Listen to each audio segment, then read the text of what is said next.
Today, we're doing a step-by-step PSA submission. I'm submitting one card, and I'm showing you guys exactly what to click, exactly how to pack it, and how to ship it so that PSA receives it correctly. Now, before you get started, you want to make sure that you have everything you need ready to go for your submission. And those items are penny sleeves, semi-rigid card holders, cardboard, rubber bands, bubble wrap, the box you plan on shipping your order in, packing tape, and finally, shipping labels. I've been grading with PSA for years, and I've been burned more times than I can count. So before I lock it in, I like to do a quick check of the card under a bright surface light to make sure that everything looks good.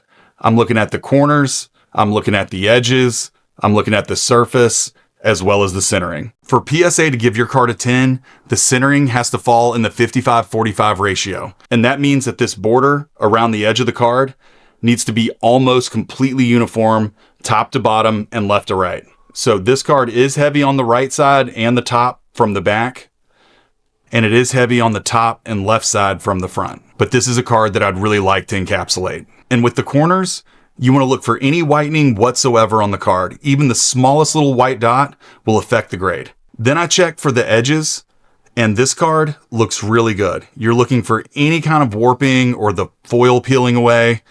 You'll know edge wear when you see it. And finally, the last thing I look for, which is what trips most people up, is the surface. PSA is looking for any kind of surface imperfection like scratches, print defects, stains, residue, roller marks, and those are a little bit harder to find whenever you're looking at a full art like this. But on the back, you should be able to spot them pretty easily. On this card, there's a little bit of light scuffing down here, and there's also a little bit of light scuffing across the top. And now we want to sleeve the card. You want to hold the card by the edges, and you want to gently put it into your penny sleeve. If the sleeve feels tight or you think you might be using an inner sleeve, don't force the card in, just switch to a different sleeve. Now the sleeved card goes into a semi-rigid. PSA prefers semi-rigids because they're protective but removable.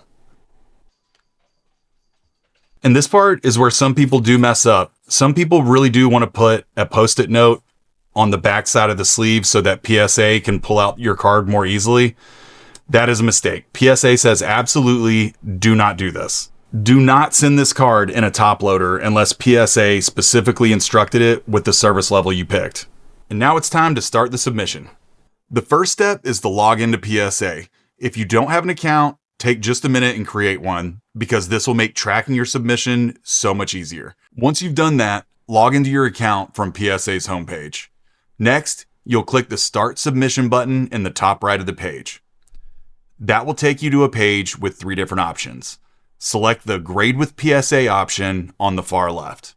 On this page, where it asks you how you would like to build your submission, select Classic Submission and then click Continue. From there, under Item Type, you'll select Trading Cards and then click Select and Continue. The next page it'll take you to is the Submission Type. And we're selecting the grading option only. And after you do that, again, hit Select and Continue. And here is where you're going to select the service level. You're never going to pick the first option since Pokemon cards were not around before 1979. So then you just have to determine how much do you want to spend, how fast do you want your card back, and what the value of your card is after it gets graded. Since I don't know what this card is going to grade, I'm going to go with the Value Plus option. If the card does grade a PSA 10, the value of the card will definitely be more than $500. And that's okay, because in the off chance that that does happen, PSA will just upcharge me for the card being over that $500 mark. And you guessed it, click Select and Continue. Now that you've selected your service level, it's time to enter your card information.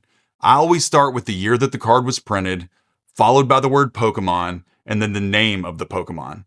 If that doesn't pull up the card, you can also add the card number or the set that the card appears in.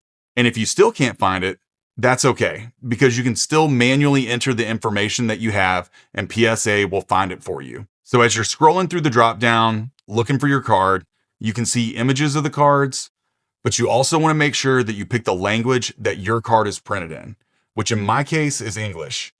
And you know it's English because it has a capital EN before the set name. Picking the wrong language can cause delays in your card turnaround time or in the card being mislabeled when you get it back. Once you find your card, make sure the quantity is set to 1, scroll down to advanced grading options, and we're going with standard grading, and then you click Save and Continue to proceed to checkout. This takes you to the shipping and billing. For me, I purchased a shipping label through PSA. Make sure your address is correct, and then select the shipping method. As you scroll down, make sure you click the Ship Items Back to Me option. Enter your payment method, and then in the bottom right, click Review Order. Review everything and make sure it looks good. Accept the terms and conditions, and then click Place Order. And after you've done all that, it's going to take you to the submission form and the shipping label. And the first thing you'll do is you'll print out your submission form. And after that, come back and you're going to want to print out your submission ID label. And this label is one that you're going to need to attach to the side of your box. Once that's done, go back and print out your shipping label. And now it's time to package your card in a box and ship it to PSA. And everything else is just making sure that the card can't move or get crushed. Now you've printed the PSA submission confirmation and your packing slip. This is what ties your physical card to your digital submission. And here's where we're going to take our card and we're going to get it packaged up. We're going to take it and we're going to sandwich it between 2 pieces of cardboard. PSA recommends 2 to 3 rubber bands so that way it doesn't slide. So I do 2 around the side, 1 around the top to bottom. And now you bubble wrap it.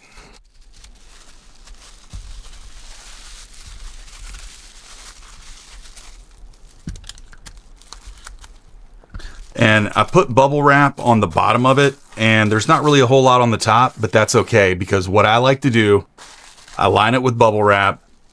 This goes inside, and it doesn't have the protection on the top like it does the bottom, but then I take the packing list, and that's where I put that for extra protection. There'll be 1 copy of your submission that says customer copy at the top. That's the one you keep. Then you fold the other PSA submission forms and you put those in the box. And now what you do is you'll seal the box with your packing tape. And I just prefer to use a clamshell box, so you can use whichever box you want as long as it's a new box that doesn't have any labeling on it.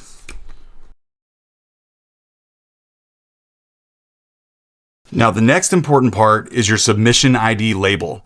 You want to place this on the side of the box. Next, you take your shipping label and you put that on top of the box.